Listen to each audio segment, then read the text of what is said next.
Assalamualaikum warahmatullahi wabarakatuh. Kami dari kelompok 7 ingin mempresentasikan supply chain management. Nah, sebelum itu saya akan memperkenalkan diri. Nama saya Muhammad Hamid Zulfikar dan di samping saya Nurul Fikri. Dan saya Rizky Wahyudi.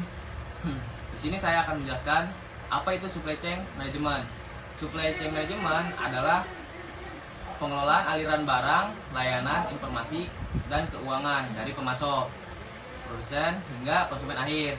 Proses ini bertujuan untuk memastikan operasi berjalan secara efisien, mengurangi biaya, serta memenuhi permintaan pelanggan dengan tepat waktu. Nah, di sini ada aspek manajemen perubahan dalam rantai pasokan.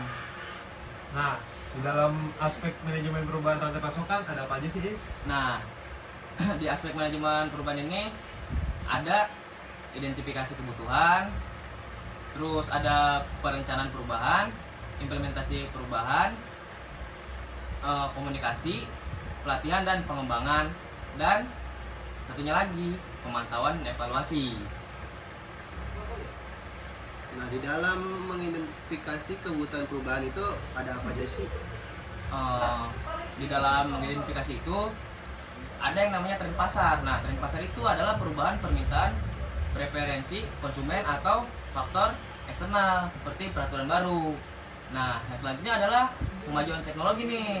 Nah, kemajuan teknologi itu diadopsi dari teknologi baru, misalnya otomatisasi, kecerdasan buatan, dan blockchain yang dapat mempengaruhi operasional rantai pasok. Nah, dan satunya lagi nih, peristiwa global. Nah, peristiwa global itu adalah gangguan seperti pandemi, bencana alam, atau ketegangan geopolitik yang memerlukan perubahan strategi rantai pasok. Nah, yang kedua perencanaan perubahan ada nilai apa aja sih, Is? Nah, di dalam perencanaan perubahan itu ada penilaian dampak. Penilaian dampak itu memahami sejauh mana perubahan perlu dilakukan dalam operasi, sistem, proses, dan orang-orang yang terlibat. Nah, dari perencanaan perubahan itu ada lagi tujuan strategisnya. Nah, tujuan strategis itu menyelaraskan perubahan rantai pasokan dengan tujuan bisnis jangka panjang untuk memastikan kontribusi terhadap pertumbuhan dan efisiensi. Nah, kalau di dalam implementasi perubahan itu ada apa aja sih, Kwe? Nah, di dalam implementasi perubahan yang pertama itu ada desain ulang proses. Desain ulang proses itu ialah mengubah proses logistik, pengadaan atau manajemen inventaris untuk menyesuaikan dengan kebutuhan bisnis yang baru. Nah, yang selanjutnya itu ada integrasi teknologi, ialah memperkenalkan sistem baru untuk perangkat lunak seperti ERP, yaitu alat kecerdasan buatan atau robotika di gudang untuk meningkatkan efisiensi. Nah, selanjutnya ada kolaborasi dengan mitra, itu melibatkan pemasok dan mitra lainnya dalam proses perubahan untuk memastikan keselarasan dan manfaat bersama. Terus komunikasi itu ada apa aja sih, We? Kalau boleh tahu? Dalam komunikasi itu, yang pertama itu ada komunikasi internal, yaitu menyampaikan informasi yang jelas kepada karyawan mengenai perubahan dalam operasi rantai pasokan agar dapat berjalan dengan lancar. Nah, yang kedua, komunikasi eksternal. Eksternal itu ialah menjaga transparansi dengan pelanggan, pemasok, dan pemangku kepentingan lainnya. Nah, lu tahu nggak, Pik, apa itu pelatihan dan pengembangan? Nah, di sini ada pelatihan dan pengembangan, yaitu peningkatan keterampilan, memberikan pelatihan kepada karyawan agar dapat beradaptasi dengan perubahan yang terjadi, baik dalam peran maupun proses kerja.